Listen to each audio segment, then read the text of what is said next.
Hey everybody, I'm Mrs. Meat Magazine. Subscribe, thumbs up, and comment below. Before I show you guys some of what Moniece Slaughter said, let me go ahead and preface this for you. Basically, there was a cop on a video who was struck in the back of the head, neck, whatever. I think it was with a garbage can lid, and then the cop fell on the ground and the video went viral. If I'm not mistaken, TMZ had posted it as well as some other outlets. And if I'm not mistaken, what had happened was Moniece came to the comment section somewhere on Instagram and basically said laughing out loud or posted a laughing emoji or something like that. And then Hollywood Unlocked went and reposted that. And then people basically started getting on her like, oh, like, that's not funny. Like, why are you making fun of the cop like that? You know, you might need them someday. Come to find out her grandfather is a cop. And she said that there's a family badge on her license, whatever that means. That sounds like some Freemason stuff. But anyways, she basically gets out of stuff like if the cops pull her over and whatnot because of who her grandfather is. And anyway, check out this short clip. She was talking. Listen, I'm telling you, the live was over an hour. I might post the video all that I got because she was already talking by the time I got there. I might post it up on the Uncensored channel, Uncensored, or on the other channel that I have, but I can't post it here on the main channel. Let me know if you want to see the full video below. Say yes, post the full video if you would actually watch it in the comment section, and I'll be right back after she's done talking with my commentary. He's still on the squad, white one. When that black boy, that black girl grows up and becomes a product of their environment, is the same nigga that's gonna that will racially profile and unfortunately, possibly shoot to kill. That's not my reality. When I went on that field trip, those same cops as I got older stayed on the force, and my grandfather is a cop and he's their sergeant. I was treated differently. So I'm not saying don't defund the police. What I'm saying is somebody said to me in the comments, oh, God forbid you ever need the police. I have needed them, and they have been here like this, lickety split. I'm not on that side. That's not what I'm saying. What I'm saying is I have needed them, but I also understand that because of my privilege, they show up for me in a different way. They show up for everyone in Calabasas differently than they would in the inner city. I'm not the only one. I'm not the only black woman in Calabasas, but the ones that are women and men and women of influence, of affluence. So they're not going to receive the same treatment.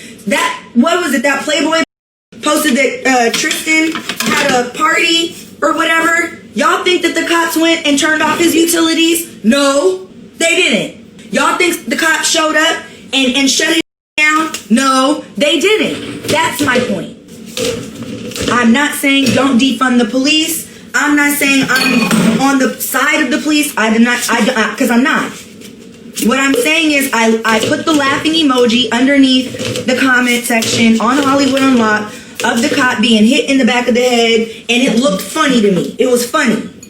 It was hilarious. And I'll laugh 10 times over. I got attacked for laughing at a cop getting bopped in the back of the head. So what? It was funny. And now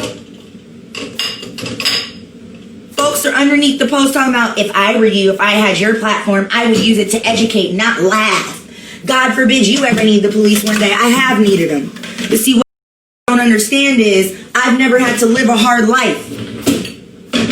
When I did have to live a hard life, it was because I put myself in stupid situations, and the privilege that was afforded to me by my family was taken away from me. Because I wasn't falling in line with what they wanted me to do, who they wanted me to be, how they wanted me to behave. Typical privilege. You're not going to do what we say? Fine. You're cut off. You're going to have a baby out of wedlock while you're living at home? Fine. You can stay here, but you're cut off.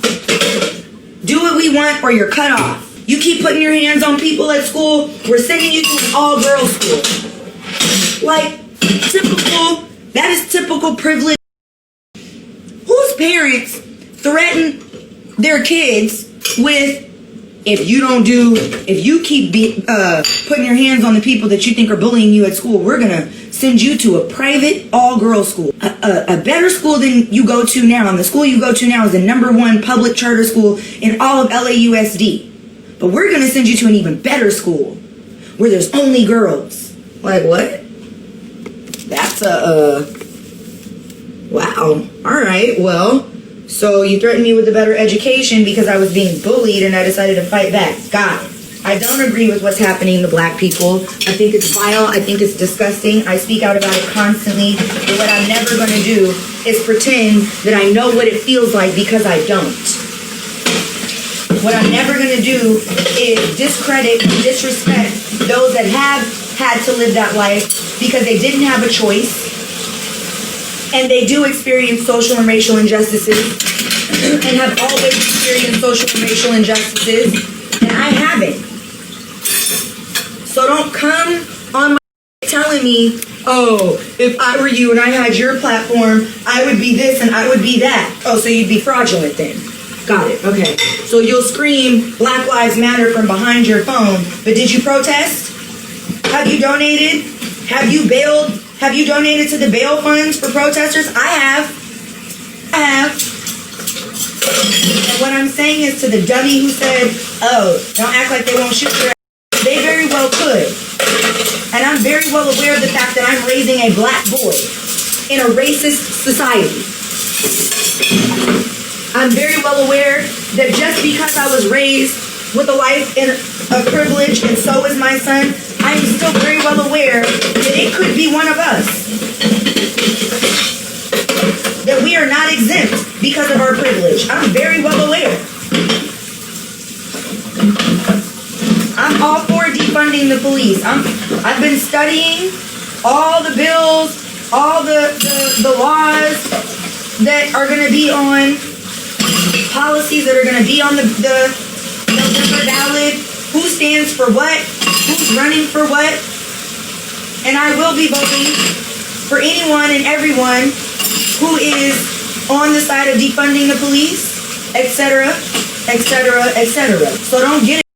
Don't act like I'm like, oh, I'm here for the cop. I'm not. And I have a whole grandpa that is a cop who laid his life on the line year after year after year after year. And I'm still saying police. But what I'm not going to ever say is, oh yeah, I lived a hard knock life. No, I'm not the right person to educate anybody because I haven't lived that life. And that's disrespectful to those who have. For me to get out here like, oh, do you know? No, I don't know because, well, I didn't grow up in the hood. I didn't experience that. I don't know what that's like. And my heart aches for every family that has lost a loved one to social and racial injustices. The ones that we know, that we see, and that we don't know. And I do what I can. I'm not Ellen rich, I'm not Oprah rich, I'm not wealthy by any means. I'm definitely well off, but I'm not wealthy. I don't have millions and millions of dollars to spare. I'm not Jeff Bezos. But I do what I can. And what I do is more than a lot of these y'all that's on here talking. I do more than what y'all do. Because I can afford to. So instead of badgering me in the comments, instead of coming here talking about I sound dumb when really you're the dummy, step your bag up, match my efforts, or shut up. It's that simple. I had friends that didn't grow up in the valley, lived in the hood. Once I was able to drive and I didn't need my parents, I went and visit. I went and stayed. When I wasn't getting along with my parents and I would go stay with my friends, I stayed in the hood. I go back, I visit, I hang out, I have fun. To me, I'm no better than anybody else. All I'm saying is I never had to live that life. I never had to experience those horrible injustices. I was treated and still am treated differently only because of privilege. That is it. Nothing more, nothing less. Not because I'm better, not because I'm more valuable. It's literally only because of where I live. That is it. That's all. It's literally because as a teenager, I pulled out my license when I was pulled over and there was a family badge on it. I was let go. I was told to be safe. Buckle up. Follow the speed limit. Turn your headlights lights on. I remember being flat out drunk. Obviously drunk. And the cop did not breathalyze me. He followed me home. I remember I was swerving so badly, and this was recently, not the drunk part, but I remember I was swerving so badly because I was so tired, and I almost dozed off at the wheel, and the cop pulled me over. I said I was sleepy. He didn't even question me. He didn't breathalyze, nothing. He followed me off my exit, followed me home, made sure I got inside, and told me have a good night, get some rest. He didn't want to see me back on the road for at least 48 hours. Come on, bro. Cops were called on my friend for a noise complaint. Cop looks at my license and goes, oh, your grandfather is so-and-so, sergeant of the Central Division. Yeah, tell your friend to keep it down. You guys have a good night.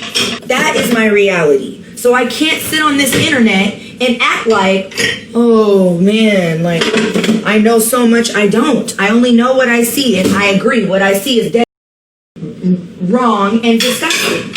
That's it. That's all.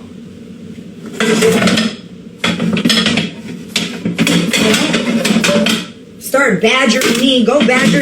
I say the same that a million on the internet say, and y'all don't bother them. Y'all don't attack them.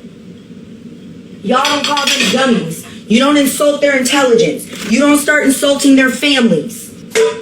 Y'all is angry, ignorant, bored, bummy, ugly.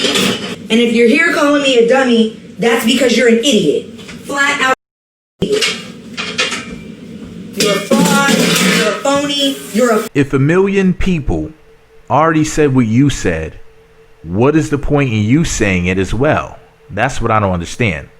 Now, Moniece, I have some other Instagram lives from her recently where she's talking about money, you know, affluence, and how her family was privileged and all this other stuff. I have some videos of her talking with her mom as well as her by herself. And she said that she used to hang out with Crip gang members and whatnot over there, if I'm not mistaken, in Compton. I have some videos about that. It's like, if you come from privilege, why would you go hang out with Crips in Compton? That doesn't even make any sense.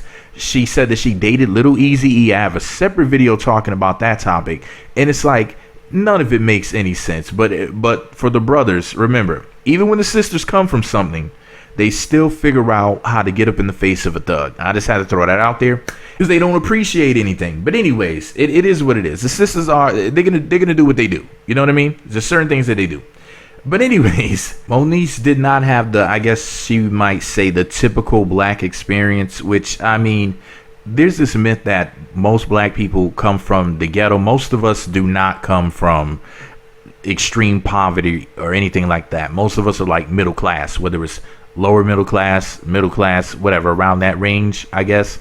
But most of us are not from the projects. That is a complete myth. And I'm actually offended, like, when people like Moniece, who come from privilege, when they talk about my people, our people, and they're like, you know, like, I didn't have to live like y'all. Like, first of all, the average person who, quote, looks like me is not from extreme poverty. So is that what you really think about us? Like, that's kind of crazy if you really think about it. But anyways, I mean, it's like, she's a celebrity. What she should have done was just kept her opinion about that topic, like, oh, I think this is funny, you know, to herself. You don't go around, if you're a celebrity, posting your opinion about every little thing. You could have just laughed to yourself and just not said anything about it, and nobody would have known. You know what I mean? But she had to put it out there. You put that energy out there, and then basically people came to you and said, well, we disagree. She's up on Instagram Live talking about F the police and all of this stuff. It's like, suburban girl, why? You just said that you're privileged and they treat you differently, but still F the police. I feel like I'm being pandered to or something. I mean, is this genuine? I have to ask. And y'all know that I'm not saying this from, you know, a negative or malicious viewpoint, because I'm a fan of Moniece's. So I'm actually one of her biggest fans, I guess. Technically one of her biggest and greatest fans.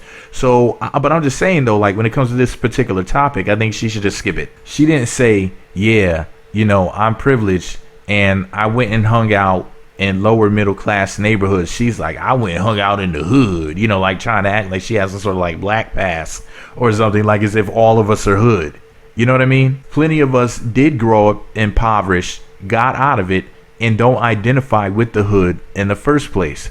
So you basically telling me that I identify with the hood is an insult, because it's like you basically, it's like you're saying you think that I'm trash or something.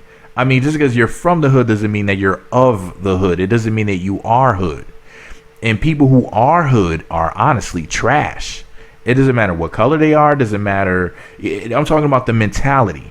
If you have a hood mentality, that's not cool. And there's rich people who are entitled, violent, and whatnot, and all those things that are associated with the hood. So there's people who are from the burbs who are psychos and sociopaths and whatnot. So, you know, a lot of the negative things that are considered to be ghetto things and hood things are not necessarily ghetto or hood in nature. So they're just negative. It's like anything that's negative is called hood, ghetto, which is code word for my people. But anyways, this is all my opinion. Shout out to Moniece. I was not personally offended by what she said, even though I personally disagreed. I didn't think that the video was funny because I ended up finding the video on TMZ's website. But she does have freedom of speech, just like the people who went and spoke against her have freedom of speech as well. And you have to be careful putting your opinions out there. Trust me, I'm a quote unquote blogger, so I know best. You know, just like, you know, I'm a public figure. I'm not a celebrity. I'm a public figure, so I am a popular person. I have almost 100 million views over here. So millions and millions and millions of people have heard me speak. And I tell you, sometimes it can be mentally taxing. Somebody just left a comment. I made a video when Cardi B and Megan Thee Stallion premiered their WAP video, right? And I was talking about how good Kylie Jenner, Megan Thee Stallion, Cardi B, and who was the other girl that I mentioned in the video? Miss Mulatto. Now, the only reasons why I didn't mention the other two good-looking women, which is Rosalia and Ruby Rose, because I didn't know who Rosalia was, and Ruby Rose, I forgot that she was in the video. And you know, there were two girls, those two had on red, and I started to get confused, and I didn't know what was going on. But anyways, I forgot to mention them in the video. But I did make a video the night that the video premiered, and I talked about Megan, Cardi, Kylie, and Mulatto, and I was talking about how fine they were looking up in the video. Somebody just left a comment just right before I started recording this video. Somebody left a comment talking about, let me go dig up the comments so that way I can read it verbatim. The person's name is Brendan Joseph. They said, I hate Meat Magazine because they forgot Normani. Now, believe it or not, somebody telling me that they hate me is a tame comment. That's actually considered to be light work. People wish death on me. They wish death on my mother. They say all types of things. I've been called the N-word. I've been called just all types of names. But at the end of the day, I mean, you know, I signed up for this. I signed up to speak about celebrities and news topics, current events, trends, etc. And it just comes with the territory. Just like with Moniece being a celebrity, speaking about things publicly, it comes with the territory. So, you know, but anyways, like I said, that's light work. I hate you is that's nothing compared to what the worst of the worst say. People have threatened to in my life so many times. I can't even remember, because I said something about some celebrity that they liked. Some of these people were legit, like they really meant what they said, you know. But anyways, here's the thing, man. Moniece, don't speak publicly if you don't want to face the backlash. Laughing at a cop being, you know, hit or whatever is basically, it's a controversial thing to do, and people are going to be offended and upset. So you just got to, you know, be careful what you talk about. And yeah, I don't even know what to say. I just hope I'll be around a month from now. The way things going, I don't know. Let me know what y'all think about it below. Thumbs up, comment. Nobody's going to thumbs up or comment, right? Now, why did I even ask for y'all to do that? Screw it. Doesn't even matter. Thumbs up, comment if you want to, because y'all don't do it anyway, except for a small minority of people. Fake.